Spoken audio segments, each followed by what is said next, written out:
प्रिय विद्यार्थियों, द्वितीय पीयूसी का पहला पाठ सुजान भगत, जिसके लेखक प्रेमचंद, आप लोग आधा जान चुके होंगे। यहाँ सुजान भगत पहले बहुत सारे काम करता था,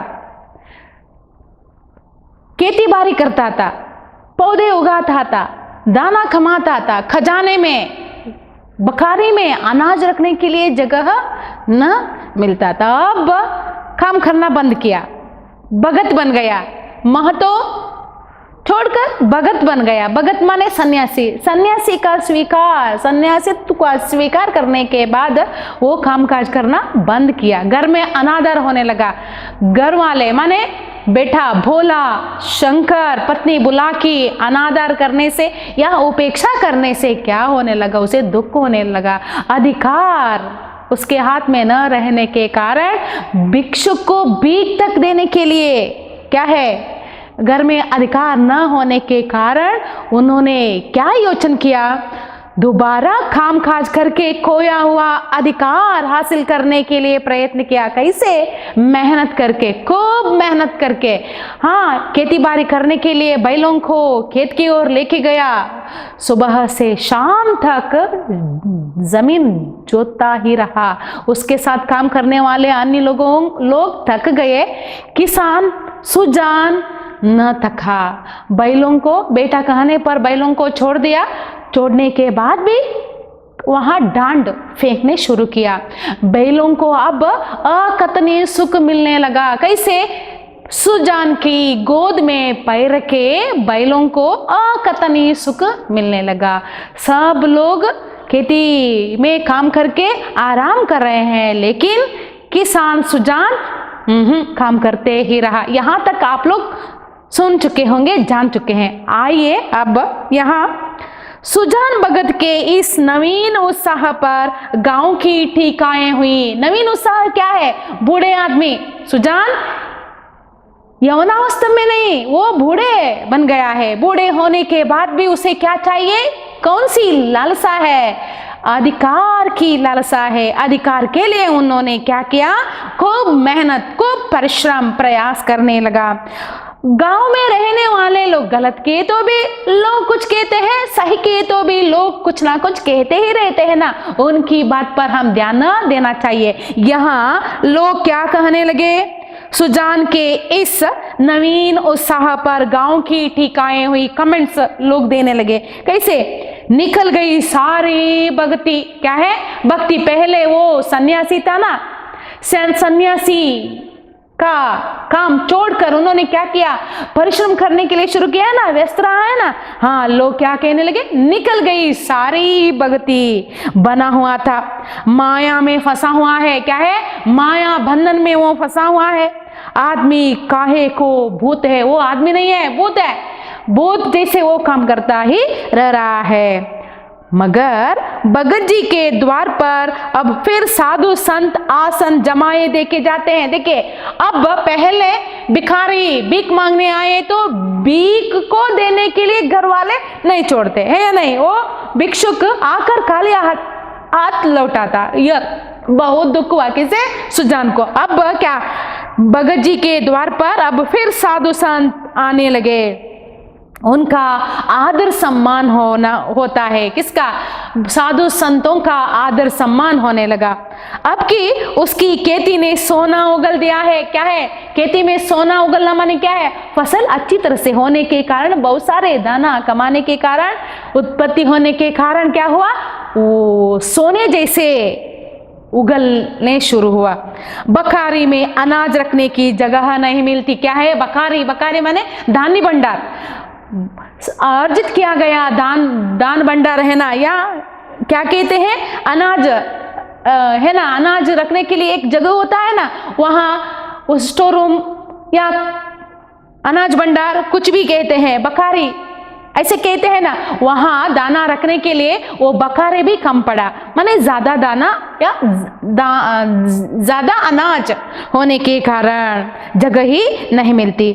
जिस खेत में 5 मन मुश्किल से होता था, उसी खेत में अब की 10 मन की उपज हुई है। देखिए, बच्चों की कमाई। उस समय, किस समय बच्चे क्या कमाते थे, क्या क्या खेती बाड़ी करते थे? उस समय 10 मन से ज्यादा उपज न होती थी। अब क्या है, उसी खेत में अब की 10 मन की उपज हुई है। पहले 5 मन मुश्किल से होता था।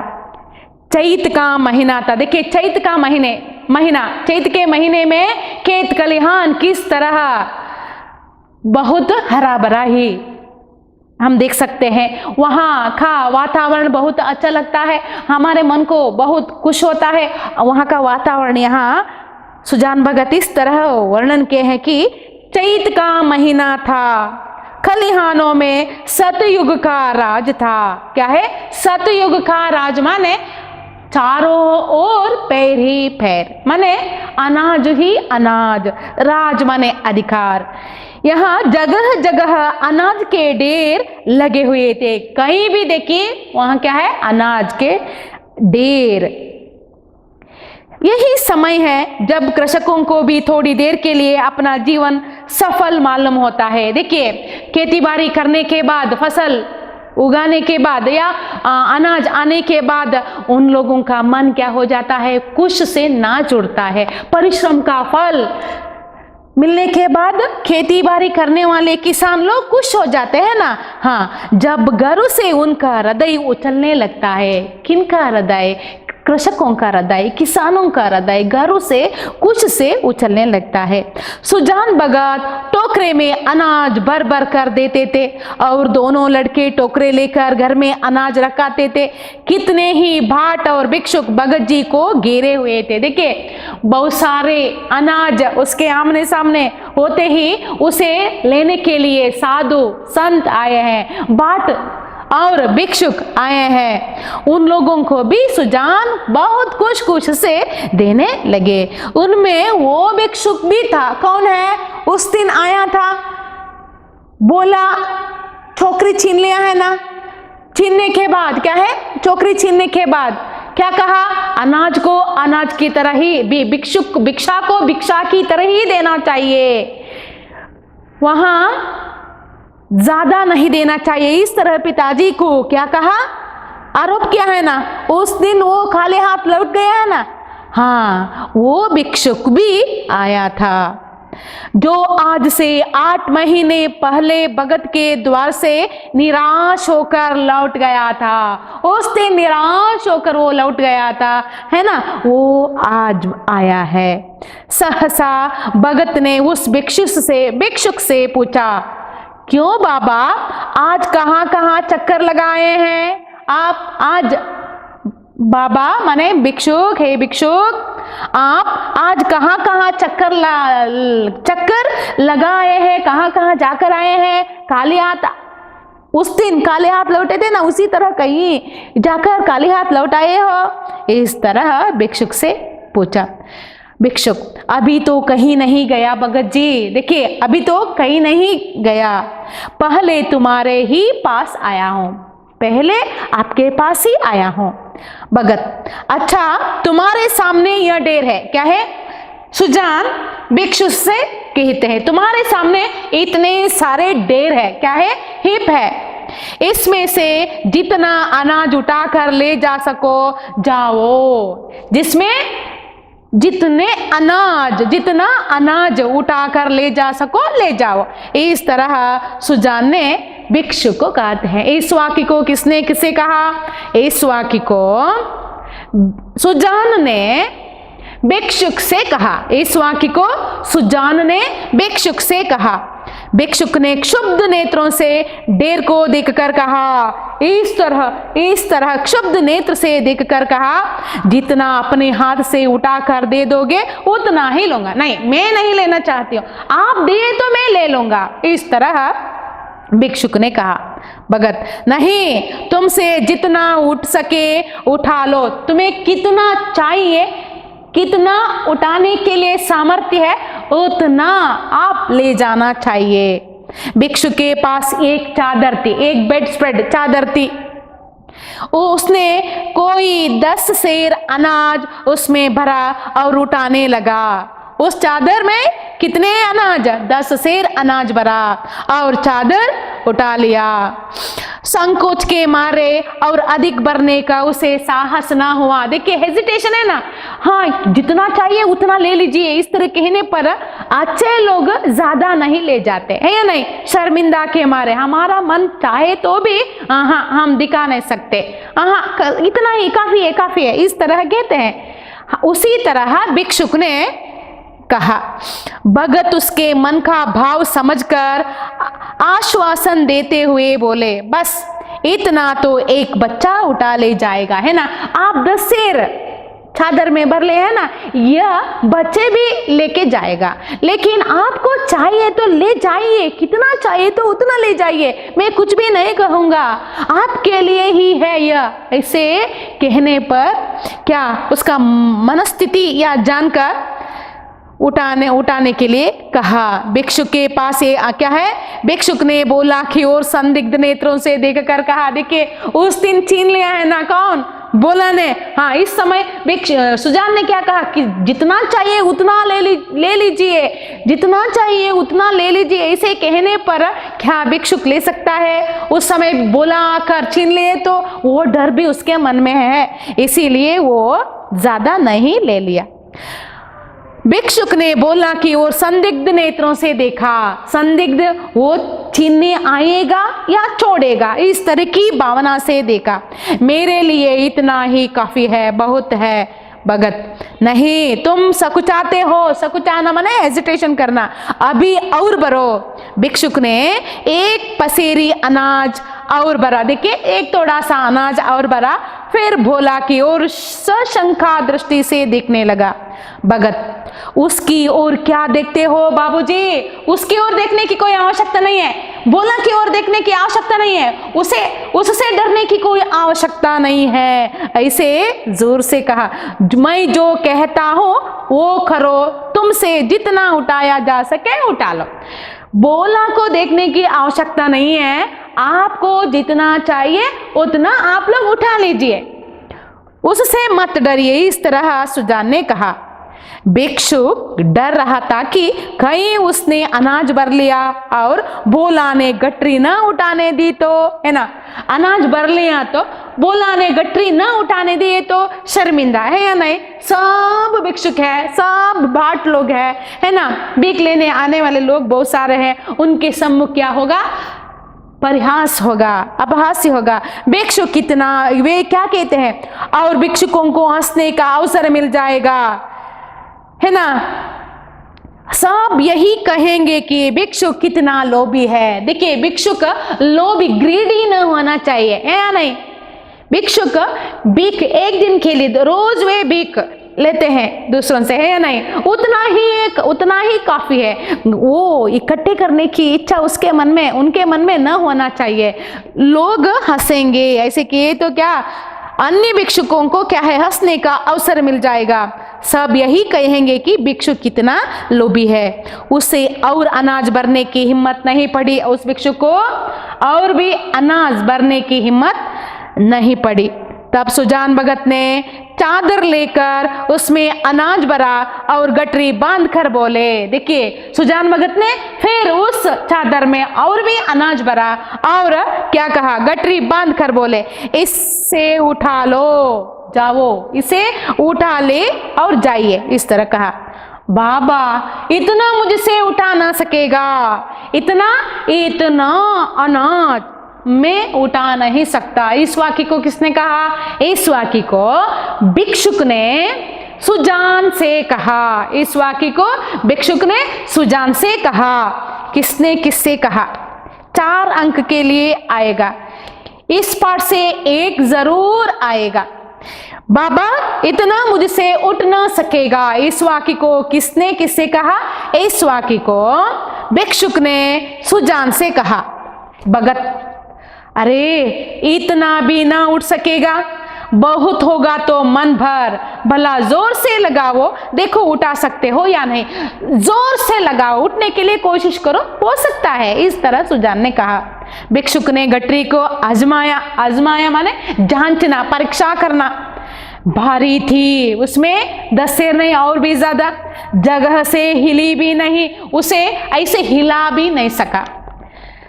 बोला भगत जी यह मुझसे ना उठ सकेगी, यह मुझसे नहीं हो सकता, यह मैं नहीं ले जाऊंगा क्योंकि मुझसे नहीं हो सकता। भगत अच्छा बताओ किस गांव में रहते हो? भिक्षुक बड़ी दूर है भगत जी। अमोला का नाम तो सुना होगा, भिक्षुक के गांव का नाम अमोला। क्या है? अमोला। भगत अच्छा आगे आगे चलो, मैं ही पहुंचा दूंगा।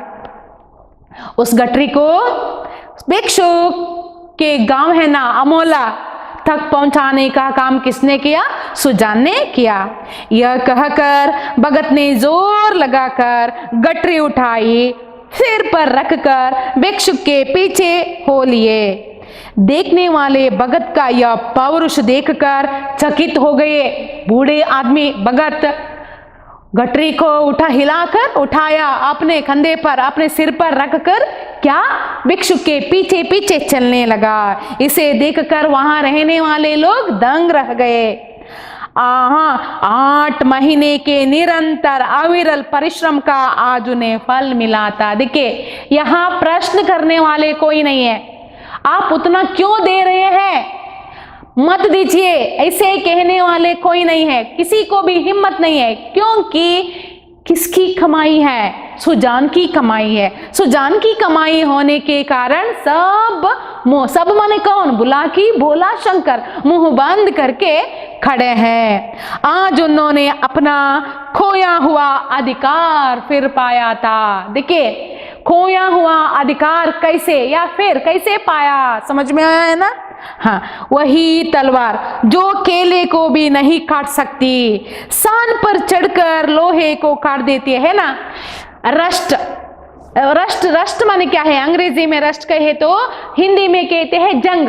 लोहा बरसात के समय जंग खाता है, माने उस लोहे को या उस तलवार को या उस दरांती को या उस सिकल को हम इस्तेमाल न किए तो, प्रयोग न में न लाए तो क्या हो जाता है? वो एक और पड़े तो वो क्या है? जंग खाता है। जंग खाने से क्या होता है? वो निष्प्रयोजक हो जाता है। केले भी हम नहीं काट सकते, आसान से काटने वाला वो केला है ना, या केले के पत्ते हो या केला हो, केला माने बनाना, हाँ वो काटने के लिए भी लायक होने वाला तलवार सान पर धरने से, सान देने से, शार्प करने से लोहे को भी उस तलवार से काट सकते हैं। माने क्या है? निष्प्रयोजक बनकर एक और पड़े रहने वाला आदमी से कुछ भी नहीं हो सकता, वो कुछ भी नहीं कर सकता। सदा मरकरी जैसे होना चाहिए। मनुष्य का जन्म लेने के बाद एक ना एक अच्छे काम जरूर करना ही चाहिए, वो अपने पैर में खड़े होना ही चाहिए।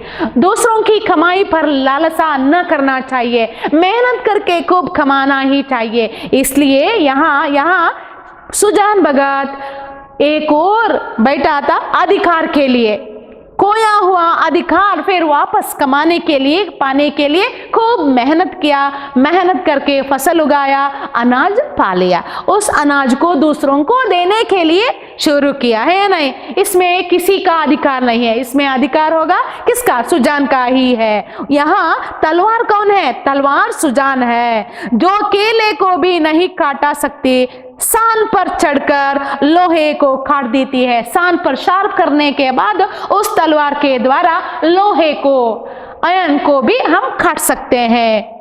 मानव जीवन में लाख बड़े महत्व की वस्तु है, लाख बड़े महत्व की वस्तु है। क्या है? हमारे मन में क्या है? इच्छा होना चाहिए, प्रबल इच्छा जागना चाहिए। हमारे मन में क्या है?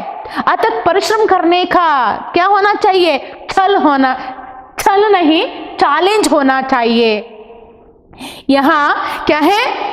मनुष्य जिसमें लाग नहीं, गैरत नहीं, वो जीवन भी मृतक है। देखिए कोई चैलेंज ना किए तो, मेहनत ना किए तो, कर्म करने की इच्छा ना हो तो वो मृतक जैसे है, मृतक के समान है, मरने जैसे है, मरे हुए आदमी के समान है। सुजान भगत में लाग थी, क्या थी?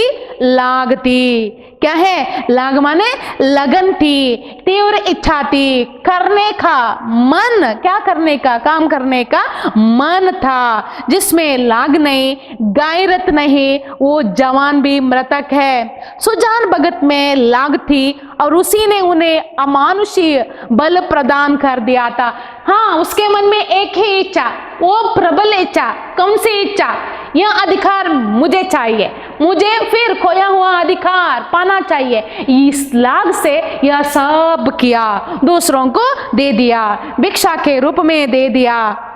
सुजान भगत में लाग थी और उसी ने उन्हें अमानुषीय बल प्रदान, मनुष्य करने से ज्यादा, मनुष्य जिस तरह काम करता है उससे भी ज्यादा काम करके वो कमाया है, बल प्रदान कर दिया था।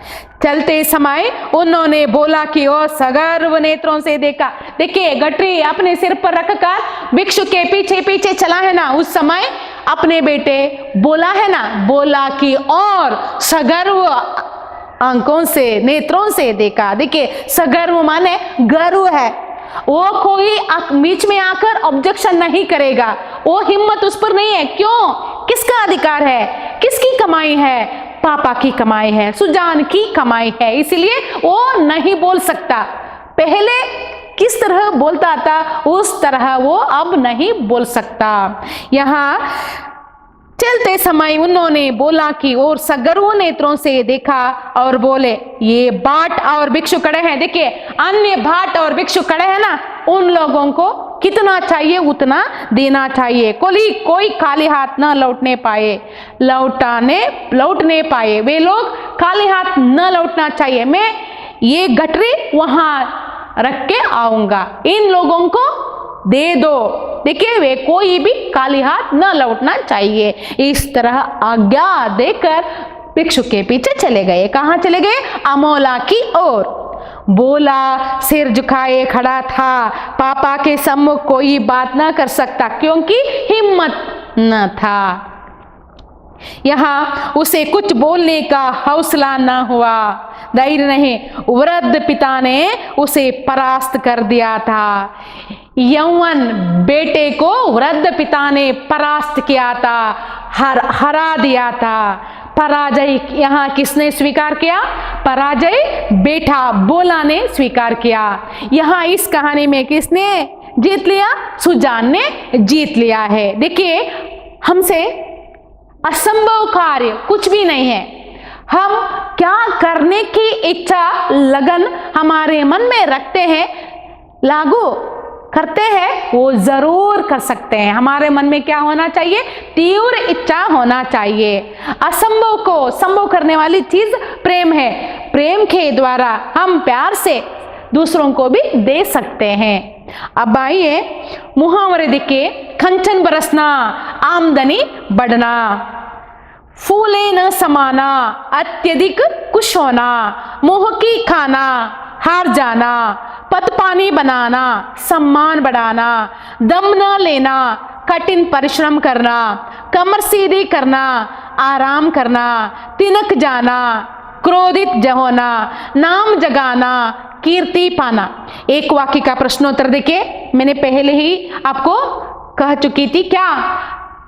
6 प्रश्न आएगा, एक वाक्य का 6 प्रश्न। इस पाठ से जरूर एक प्रश्न आएगा। यहाँ 12 प्रश्न है, 12 प्रश्नों में एक प्रश्न जरूर आएगा।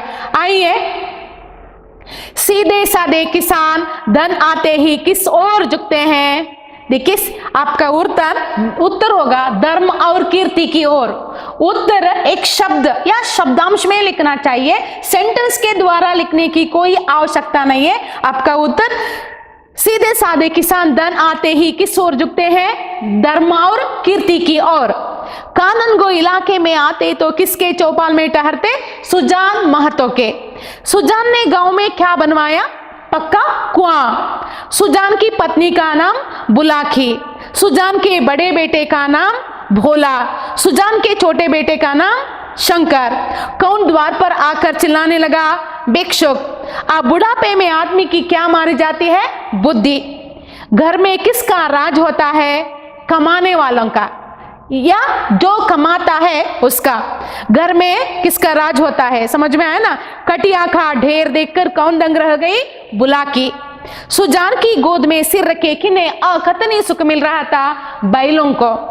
भिक्षुक के गांव का नाम अमोला। देखिए यहाँ 5 प्रश्न दिए गए हैं, इन 5 प्रश्नों में एक प्रश्न जरूर आएगा। अब सत्संदर्भ है, सत्संदर्भ में भी यहाँ 5 दिए गए हैं, एक जरूर आएगा। और यहाँ किसने किससे कहे, देखिए धर्म के काम में मीन मेष निकालना अच्छा नहीं। इस वाक्य को सुजान ने अपनी पत्नी से कहा, अपनी पत्नी बुलाकी से कहा। दिन भर एक ना एक कुचड़ निकालते रहते हैं। इस वाक्य को भोला ने अपनी माँ से कहा, आधी रोटी खाओ, भगवान का भजन करो और पड़े रहो। इस वाक्य को बुलाकी ने अपने पति सुजान से कहा। देखिए पति पुल्लिंग है, अपनी पति नहीं, अपने पति। क्रोधी तो सदा के हैं, अब किसी की सुनेंगे तोड़े ही। इस वाक्य को बुलाकी ने भोला से कहा। नेक्स्ट, बाबा इतना मुझसे उठ ना सकेगा। इस वाक्य को भिक्षुक ने सुजान भगत से कहा। इस वाक्य को भिक्षुक ने सुजान भगत से कहा। अब आइए वाक्य शुद्धि। सुजान एक पक्का कुआं बनवाया, यह वाक्य गलत है, यह अशुद्ध वाक्य है। आप लोग सही करके लिखना चाहिए। अशुद्धि शोधन 4 अंक के लिए आएगा। यहाँ सुजान ने एक पक्का कुआं बनवाया। नेक्स्ट, प्रातःकाल स्त्री और पुरुष गया चला गया। यहाँ प्रातःकाल स्त्री और पुरुष गया चले गए, चला गया नहीं, चले गए। मुझसे कल बहुत बड़ा भूल हुआ, मुझसे कल बहुत बड़ी भूल हुई। उसका या उसके हाथ कांप रही थी, नहीं, उसका एक हाथ हो तो उसका हाथ कांप रहा था, दोनों हाथ हो तो उसके हाथ कांप रहे थे। समझ में आया? उसका एक हो तो उसका हाथ कांप रहा था, 2 हो तो उसके हाथ कांप रहे थे। समझ में आया? सब यही कहेंगे कि भिक्षु कितनी लोभी है। कितना लोभी है, गलत, कितनी लोभी है। सब यही कहेंगे कि भिक्षुक कितना लोभी नहीं, कितनी लोभी है। क्या है? कितनी लोभी है। आइए नेक्स्ट, कोष्टक में दिए गए कारक चिन्हों से रिक्त स्थान की पूर्ति कीजिए। चैत का महीना था, जो खर्च करता है उसी को देता है। अब इन व्यापारों से उसे घृणा होती थी। भिक्षुक ने बोला कि और संदिग्ध नेत्रों से देखा, तुम्हारे बेटों की तो कमाई है ना। यहाँ निम्नलिखित वाक्यों को सूचनानुसार बदलिए। सुजान के खेत में कंचन बरसता है, भविष्य काल में आप लोग लिखना चाहिए। देखिए सुजान के खेत में कंचन बरसता है, यह वर्तमान काल है। भविष्य काल में कैसे लिखना चाहिए? सुजान के खेत में कंचन बरसेगा। भूतकाल में कैसे लिखना चाहिए? सुजान के खेत में कंचन बरसता था। समझ में आया ना? देखिए वर्तमान काल में दिए तो आप लोग भूतकाल या भविष्य काल में लिखना चाहिए। आप तीनों काल में भी लिखना चाहिए। प्रश्नोत्तर है या नहीं? आपकी किताब में तीनों काल भी होना चाहिए। सुजान के खेत में कंचन बरसता है, कंचन बरसता था, कंचन बरसेगा। सुजान के मन में तीर्थ यात्रा करने की इच्छा थी। वर्तमान काल में लिखना चाहिए। सुजान के मन में तीर्थ यात्रा करने की इच्छा है, इच्छा थी, इच्छा है, इच्छा होगी। शंकर गाड़ी में नारियल भरकर लाता है। लाता है वर्तमान काल, लाता था भूतकाल, लाएगा भविष्य काल। अन्य लिंग भिखारी, भिखारिन, पुजारी, पुजारिन, आदमी, औरत, पिता, माता, विद्वान, विदुषी, साधु, साध्वी, भगवान, भगवती, स्त्री, पुरुष। अन्य वचन घर घर ही है, घर पुल्लिंग शब्द, अ से अंत होने वाले पुल्लिंग शब्द बहुवचन में नहीं बदलते। बात स्त्रीलिंग है, अ से अंत होने वाली स्त्रीलिंग ए के रूप में परिवर्तन होती है। बात बातें, अभिलाषा स्त्रीलिंग शब्द, अभिलाषाएं लड़का पुल्लिंग शब्द, आ से अंत होने वाले पुल्लिंग शब्द ए के रूप में परिवर्तन होते हैं। लड़का, लड़के, रोटी स्त्रीलिंग शब्द, रोटी दीर्घई रस्वी बनकर बदलती है रोटियां। भिक्षुक, भिक्षुकी है, अ से अंत होने वाले, ई से अंत होने वाले, ई से अंत होने वाले, ऊ से अंत होने वाले, ऊ से अंत होने वाले पुल्लिंग शब्द बहुवचन में नहीं बदलते। एक वचन में कैसा है, बहुवचन में भी वैसा। महीना, महीने, टीखा स्त्रीलिंग शब्द, टीखाएं। विलोम शब्द मुरझाना, खिलना, जीवन, मरण, सुख, दुख, आशा, निराशा, भलाई, बुराई, सुंदर, असुंदर, कुरूप भी होता है। हाँ, मुश्किल, आसान। आप लोग जरूर इस पाठ का प्रश्नोत्तर लिखना ही चाहिए। मैं नोट्स करेक्शन करना चाहती हूँ, बताती हूँ कब दिखाना है। धन्यवाद।